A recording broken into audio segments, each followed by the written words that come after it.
Hey, what's up guys, Connor here with Chrome Designs, and thank you for watching this video. Today I'm going to be bringing you a Cinema 4D tutorial, of which consists of how to make exploding objects. Now what we're going to be doing is we're going to be using a plugin called Throwsy. Now Throwsy, the link is in the description to go and check out the website, created by Nitroman. One thing, you will need to purchase it, however there's not a set price. All you need to do is donate to him. So donate to him via PayPal. It can be any amount whatsoever. So I suppose it could range from £1, £1 to £10. It's all up to you. It'll give you the same outcome. Obviously, it depends how nice you are and how much you want to donate to him, seeing as he's giving you quite a nice plugin. But this is the sort of thing that it creates. It's very useful. The cube is just like breaks into solid blocks, and it just kind of breaks down and crumbles, and there's loads of different things that can be used for this. But today I'm going to run you through the basics of Throwsy. Not that I know the most about it, but if you just go ahead and get that from him. Also, he has helped me a lot, seeing as I have no idea how to use it. Well, had no idea how to use it. But I emailed him and he emailed back, and I recommend you go check him out because he's quite a cool guy. I don't think it's English, I think it's foreign. But you can quite easily make sense of what he's saying. Just go to File, New, and it's going to create a new scene here. First thing I'm going to do is add a plane. I'm going to crank up the plane to 7,000 and 7,000. There we go. I want to keep the color scheme, yeah. And in fact, I think we'll just add some message from YouTube. Add a text object. Just different to the cube that was in the preview. I'm just going to type in Connor.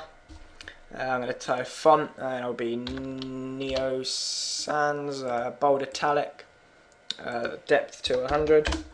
And I've just got the basic text there. And if we go ahead and just make some materials.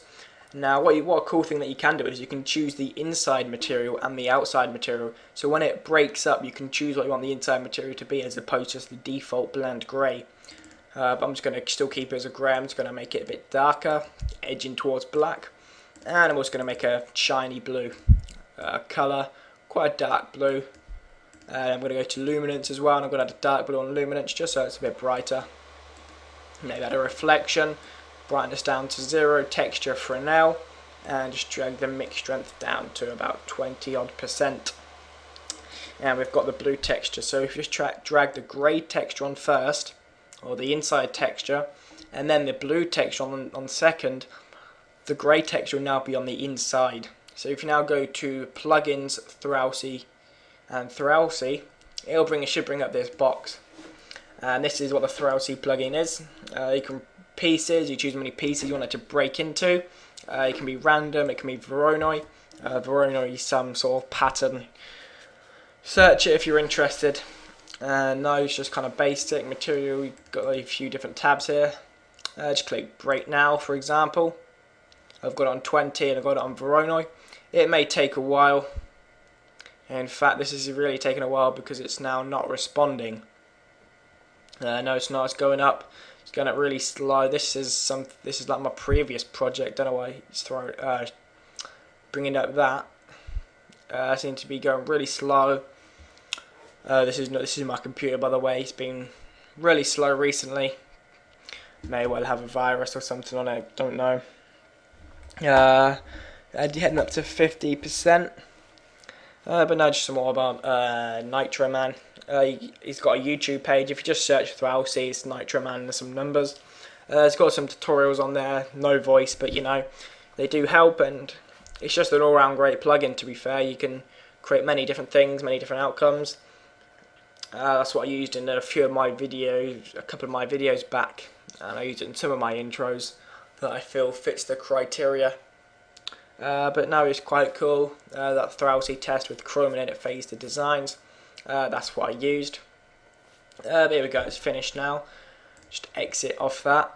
And if we just start to play, you'll notice that it just sinks below. That is because the plane is not recognized as a floor. So to actually recognize, you want to right click and go to MoGraph tags and rigid body, and this makes it stand out. So it's like I've got a body, so it's like I've got a shield, so the text starts to fall on it. Otherwise it won't recognise it, it'll just seem like another object in the scene. So now if you play, you'll see that it actually crumbles up and it all kind of like falls apart on the floor, that is. And it's, just go ahead and render it out here. There you go. It doesn't look the best because I haven't got any lighting in the scene. But if you know me, you know that I like to add an ambient occlusion, maybe as opposed to many lights. Put the maximum ray length to 160 and the contrast to 35%. This will take a little bit more render time, excuse me, but ultimately does look a lot better. It basically creates realistic shadows, and it kind of susses out where the lights would be, the light spots and the dark shades, and kind of just combines that and works itself out, which is pretty clever, to be quite honest, and it just gives an all-round better colour feel to the object. But like I was saying, it does take quite a long time to render. I see it's only done like a fifth of it now. Yeah, it can be quite tedious when doing this in a movie as opposed to an image, but you know, it's just one of those things that you're going to have to put up with. But you can kind of get the gist of it. It looks quite nice there. It's just shattered text, and that is basically how you do it. Just go ahead and play again. One thing that you could do is just say I delete all this text, and if I add a cube, just like in the preview, drag it up to 100 so it's above the plane, drag the same materials on. If you go to plugin to Throwsy and Throwsy, just click break now again. It's quite quicker with an object as opposed to text, as you can see. We're already on 50-60% and we're done. So now just click play, and you see that starts to crumble.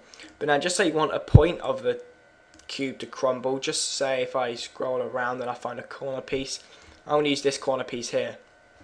If you go up to the cube, Throwsy, and you tick it so it's an X, you can then select individual parts of the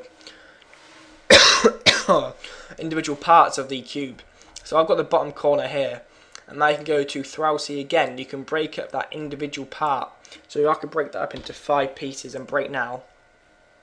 So now basically that shows if that's the actual point of shatter.